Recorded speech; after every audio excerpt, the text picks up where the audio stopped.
And when that one contract ends, if you didn't have any business development in, the 6, 12, 18 months that it took you to fulfill that contract, you're going to have a really sad time when you Yeah. have to let everyone go. Pipelines die with that mentality, and you got to keep the pipeline going no matter what. As a business owner, it's your responsibility.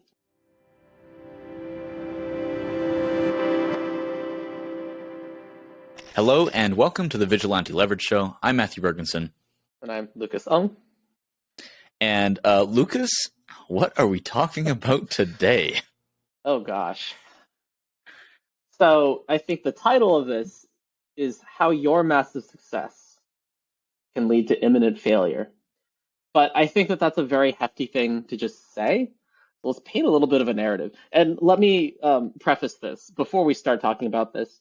You could try to extrapolate this to like a Fortune 500 company, a Fortune 100 company, or just any other publicly traded company, or even really large, like $100 million plus private company. But the same principles may not apply because at those companies, you have researchers and PhDs that literally just do this research, this organizational research for a living. And there's no possible way that we can come to cover as much depth and knowledge and intuition about the topic for those specific companies. So when we're talking about this, just keep in mind the lens in which we're speaking.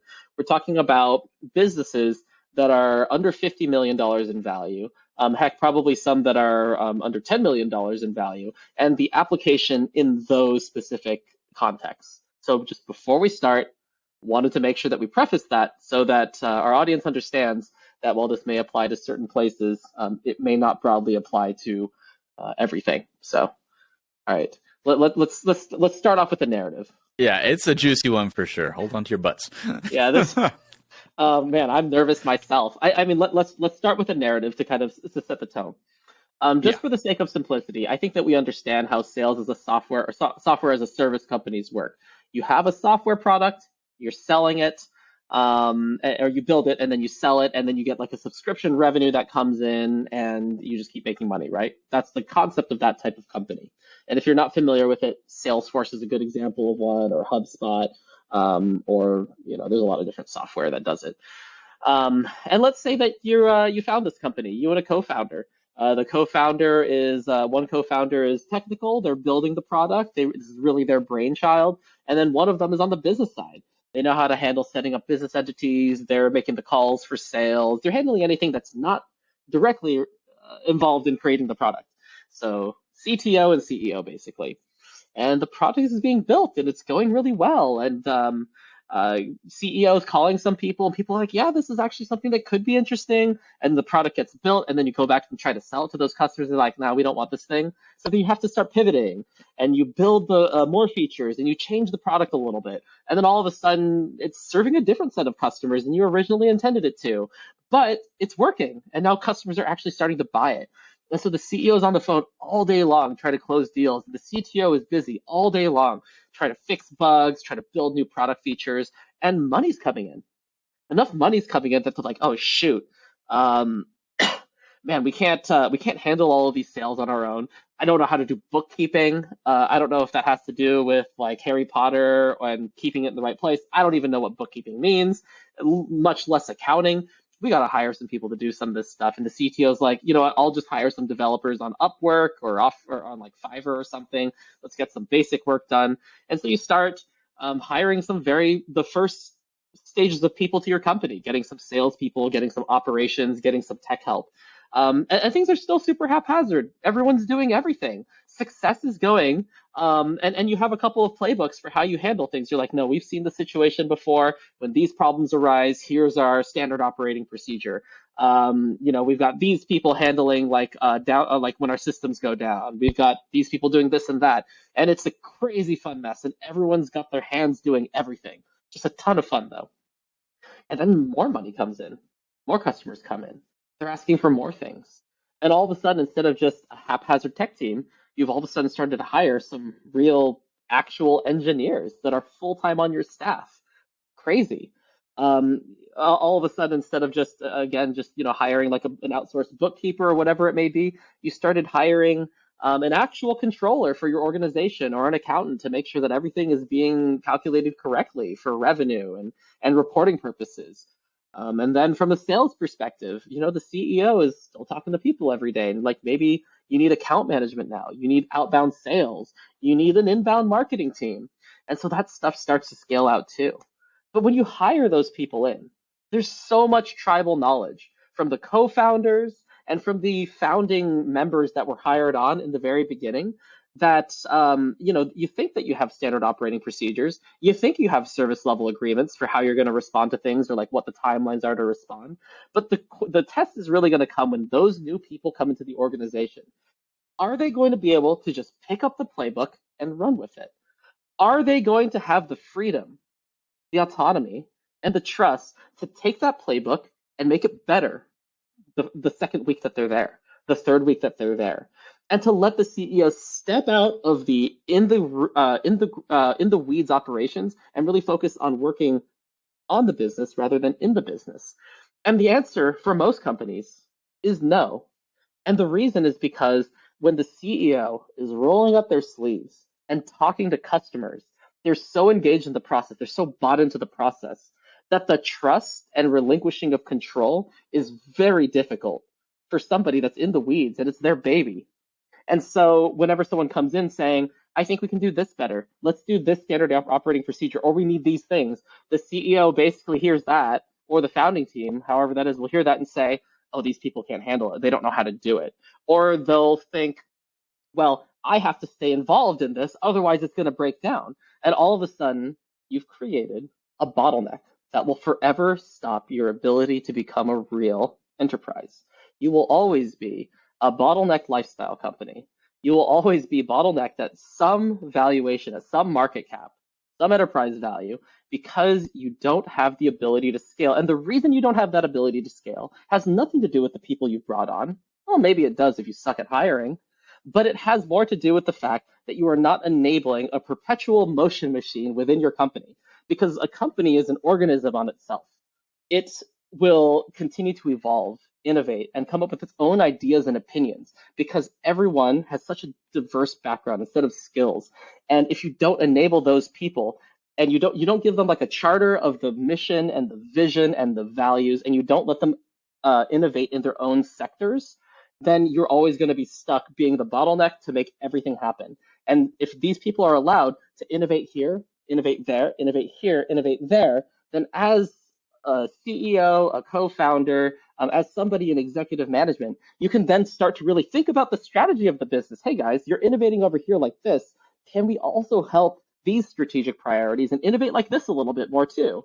That will enable those silos to actually think about what the bigger picture is. And you've broken down those silos, even though they're still working in their respected areas, and you'll allow that innovation to really occur on its own, and it'll iterate. And as more people get hired into those teams, as success has had with the company, then they're going to continue to fix deficiencies and inefficiencies within the company. But sadly, what usually happens is somebody who co-founded it is so close to it, they're ripping their hair out because of how stressed they are and how they feel they can't relinquish control. And it's because they haven't set the bar of where they want things to be, their values and the organization and what the goals are. And they haven't given the trust to the people to handle things. And that's just where it happens. And that's why we say massive success will lead to your imminent failure. Because I think that more than half of the businesses we talk to are in this scenario.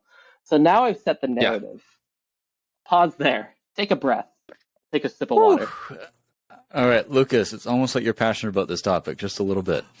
It's just really hard to see people hurt themselves time and time again. Yeah. And what are your first thoughts?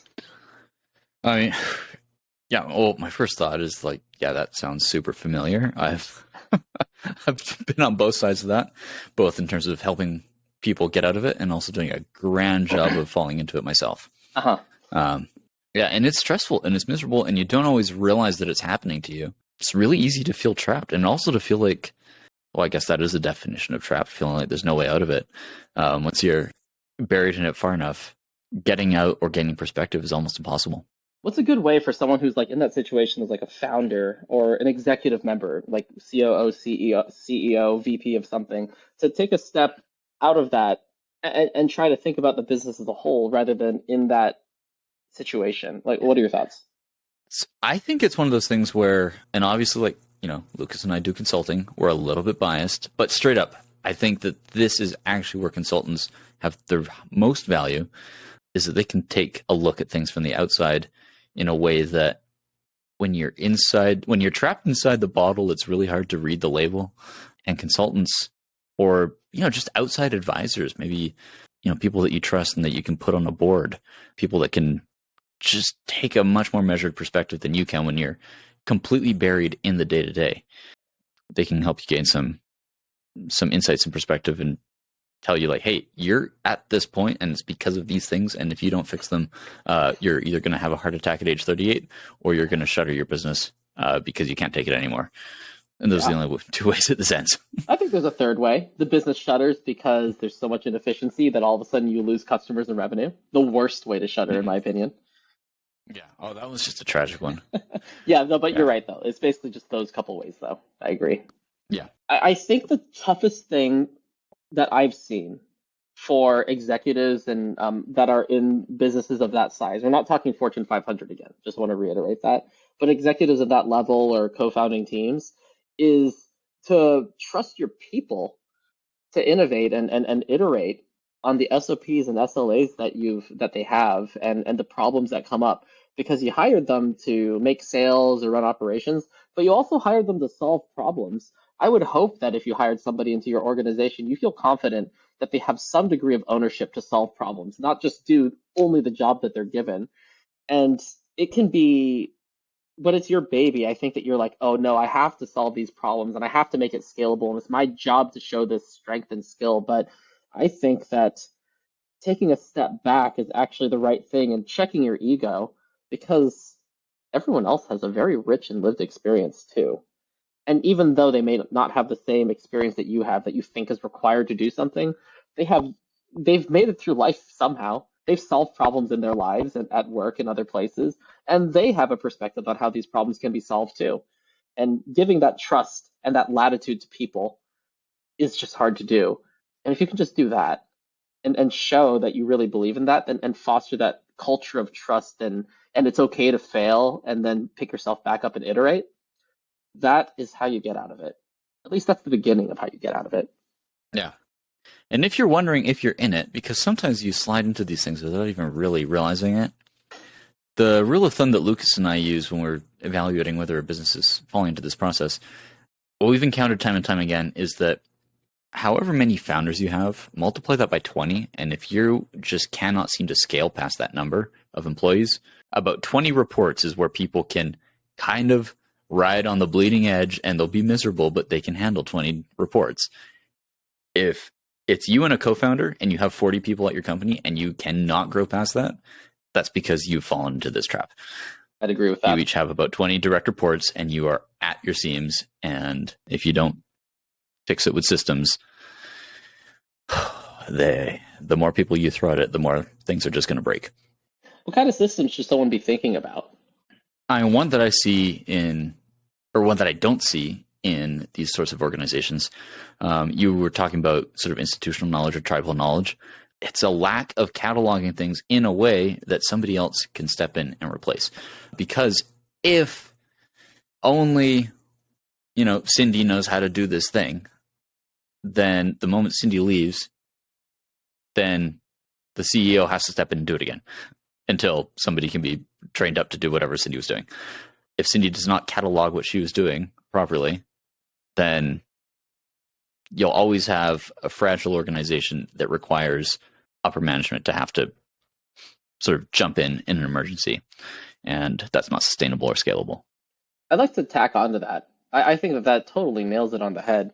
And in addition to that, if that person is overworked, if that person feels stressed, if that person feels that they don't enjoy the job, then of course they're going to be at threat of leaving. Even if the procedure is there in place, it has to be a procedure and enough people where it feels like they can maintain some semblance of a life outside of work. They have to have a work-life balance. And people say, oh, work-life integration. Yeah, that's really cool. That's good for you as somebody who's a founder, but you cannot hold your employees to the same standard in which you hold yourself, because they don't own the company. It's not their baby. They're there for a paycheck. No matter how much someone touts the values of your company, and no matter how much they love what you do and they love helping people, at its heart, if you didn't pay them money, they're not going to work for you.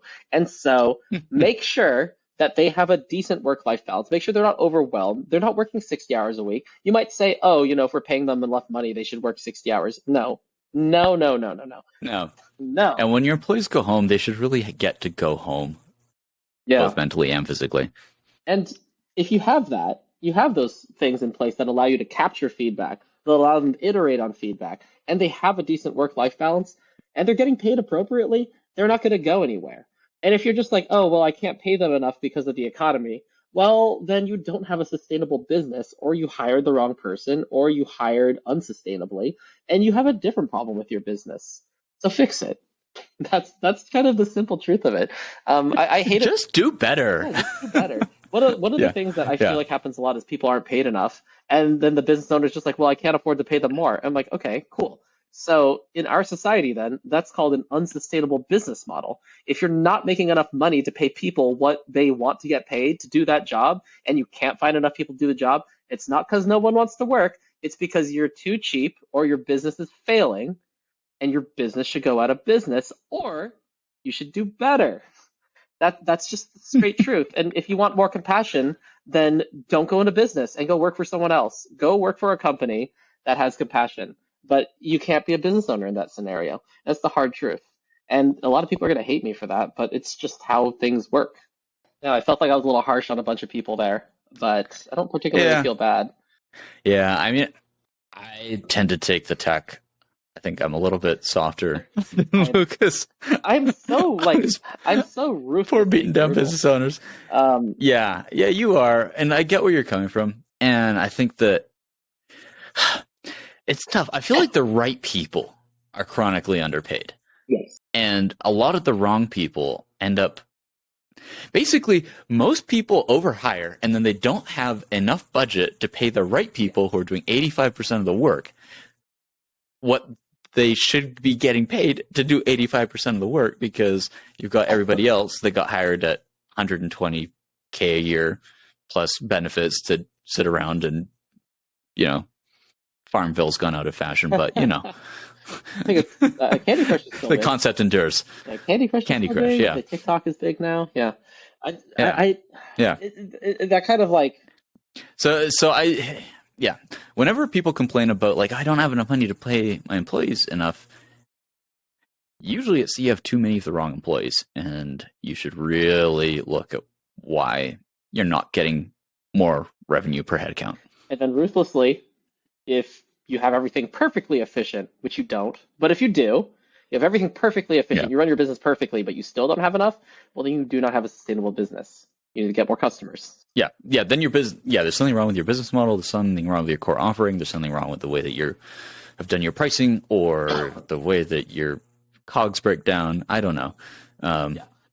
But pay your superstars. Like seriously, give your superstars a 50 to 80% raise, because they're getting 4 times as much work done as Joe Blow. Yeah. And I think a lot of people are like just poking his nose at the desk. I think some people are like, well, it's really hard to hire superstars. They're like, well, that's because you need to pay superstars a superstar salary, and they will produce, as you had said, 4 or 5 times more for double the salary. Yeah. Your ROI. Yeah, well, and you need to give superstars a superstar opportunity too. Most superstars aren't in it just for the money. Although if you pay them enough, they'll go through the motions, and their motions are pretty good. But if you're not positioning things in terms of like, no, this is why you need to be excited about this. This is what the opportunity looks like. This is what's possible if you really kick ass in this position. I think incentive structures just break down a lot of the time. Yeah. Both right off the top in terms of salary offered, but also just in terms of not selling the long-term vision and trajectory. So what I'm hearing so far, just to make sure we're on the same page so far, and then let's keep going, which was when you have the systems of like capturing feedback and being able to iterate are important. Extending the trust to the people that you actually have working for you to do that on their own without your intervention super important. Otherwise, you'll never allow your business to grow because you'll always have to be involved. And making sure you're paying your superstars and your employees appropriately is super important also, and giving them a proper work-life balance and making sure that those people who are doing those critical jobs are not super stressed and you're able to be sustainable, because those employees are employees at the end of the day, not owners of the business. Even if you give them stock options, trust me, they don't care. Your 0.1% of the company that you gave them in stock options is not going to make them that interested to work that much harder. It just won't. And also, if you're paying people well and appropriately, you're doing all the things properly, but you're still somehow not able to pay people enough, or you're having breakdowns in these things, you can't get the right people in, there's something fundamentally wrong with the business and the business model that needs fixing as well. Or maybe you should just go out of business. Like, those are kind of the options here. And I don't want to put it so bluntly, but that's kind of just a recap of that.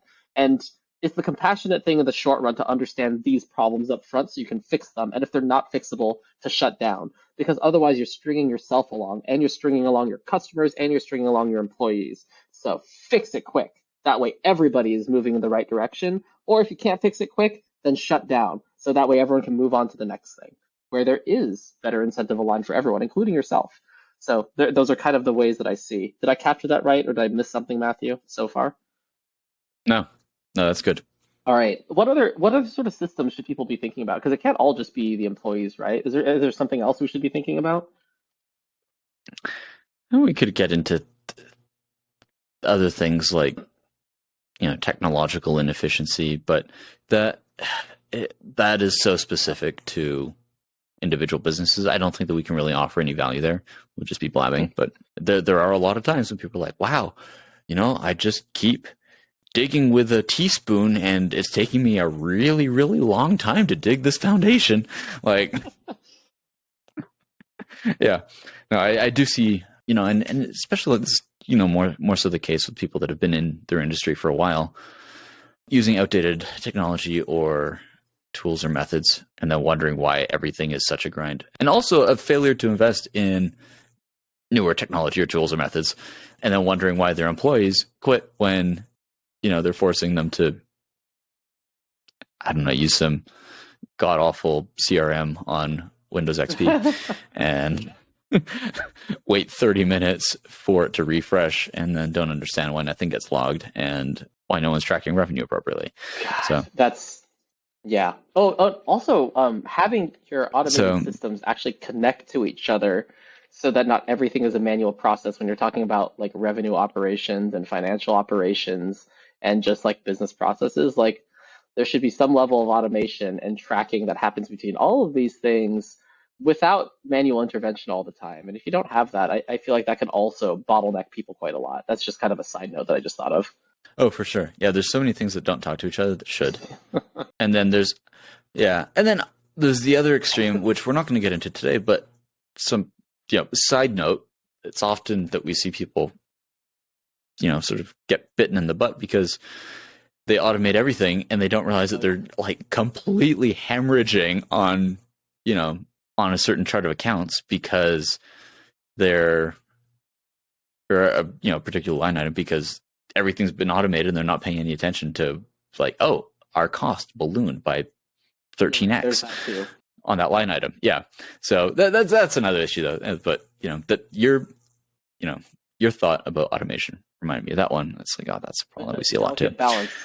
There is a time and a place for manual. Yeah. Yeah, and also there should be somewhat of a regular audit across everything. Yeah, and all of a sudden you can start to see why there are so many different program management and operational roles at these larger companies, because in order for them to extend that trust and have those procedures and have all that automation, you need to have all of those people to handle those things.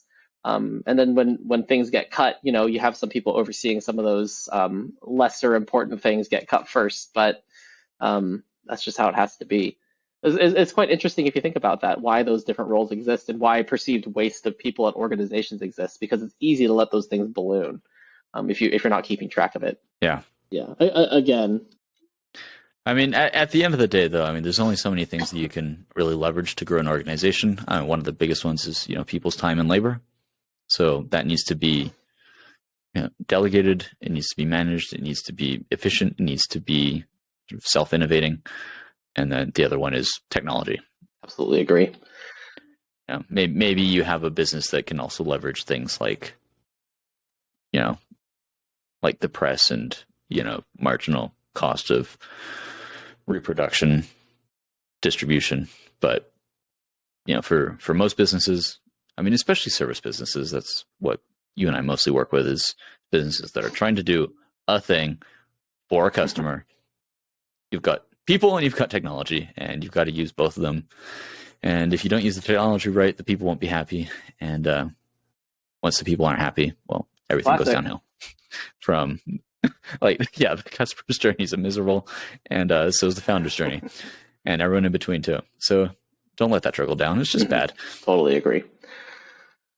All right. Well, man, that's a heavy topic. There is so much more. Yeah, it is a heavy topic. And I'm a little bit frustrated because I'm like, oh man, I really want to go in depth on all these different things, but there's only so much we can cover in a half-hour podcast. And yeah, this one hits heavy because it just brings to mind a lot of stories that I've heard over the years, or that I've, you know, journeys that I've personally walked with clients or friends that have struggled with this, and it gets real miserable really fast. And it's, oh man, it's even worse too, because it's usually right on the heels of like, oh my god, things are finally working. It's so exciting. Like, oh no. And then all of a sudden it just turns right around and turns into a big nightmare when people thought they were finally starting to live the dream. Which is why I'm like so ruthless about this. And it's just like ship up or shape out, because this is where you get like, people think that it's like, oh, you know, getting started is the hardest part, which I think for a lot of people it is. But don't forget that the next step is hard too. And you shouldn't be thinking about this. Like if you're still trying to get from like viability of what you're doing, I wouldn't think too hard about this right now. Like think about this when you get there. But once you get there, like think about it fast. Like that's my recommendation. Yeah.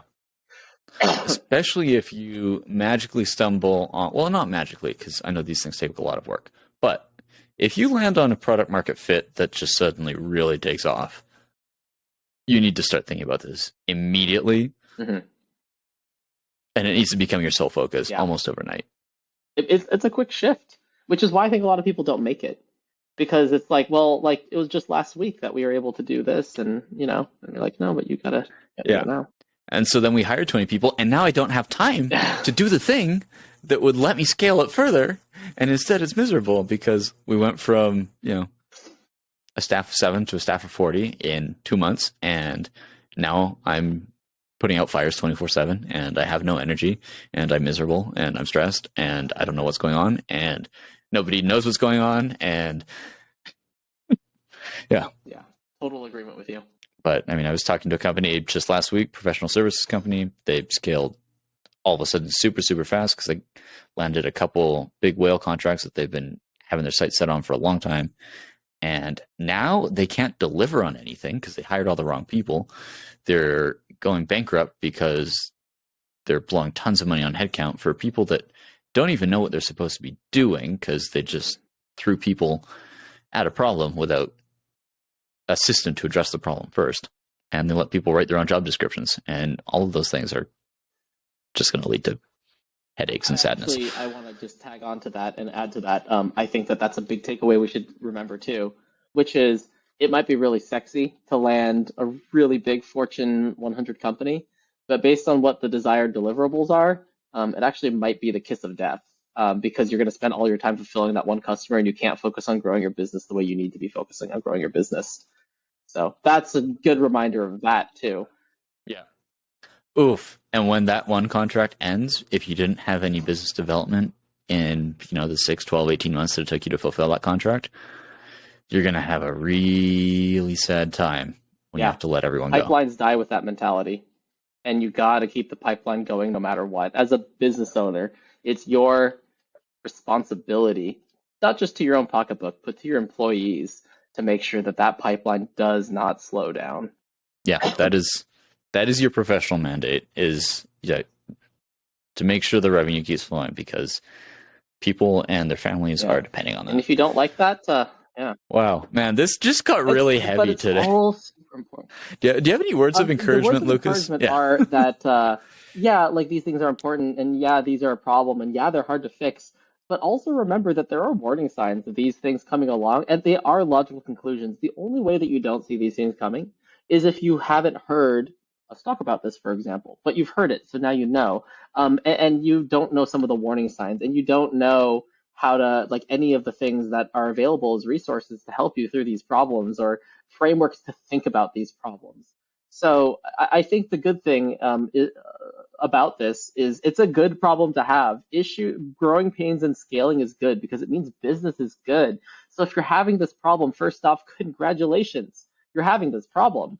Now we'll throw a quick party for about 5 minutes, and then we'll take off the party hats, roll up our sleeves, and get to work fixing the problems. So I think ending on the high note there, which is it's a good problem to have if you have it. Now it's just time to fix it, and it's just time to get ahead of it, and it's time to continue to scale your company. Yeah, it's a problem, but it is a solvable problem. And on the other side is a lot of enterprise value and a much less stressful life than the one that you have when you're directly managing 20 your family or 40 will people. Thank you for solving this problem. So will your employees. You know, if it has, they'll appreciate it because they'll have a job. Yeah. Anyway, if this is something that you find yourself in, obviously, Lucas and I are more than happy to help. We are taking on new clients at the moment. This is recorded early in 2023. So yeah, we are taking on new clients, or if you just need a small amount of help, feel free to drop us a line. When we have time, we're always happy to help. We'll tell you if we're too busy or if we can. If we're too busy, we're not going to give you, false hope or expectations. But if we can help, we're happy to, because we're very passionate about solving this problem for our clients and helping them with the growth that lies on the other side. So anyway, on that note, yep, it's a problem, but it gets better. It can be managed, and we're happy to help you do it. Thank you for tuning in. This has been the Vigilante Leverage Show. I'm Matthew Bergvinson. And I'm Lucas Ng. And thank you for listening, and we'll catch you on the next one. Bye.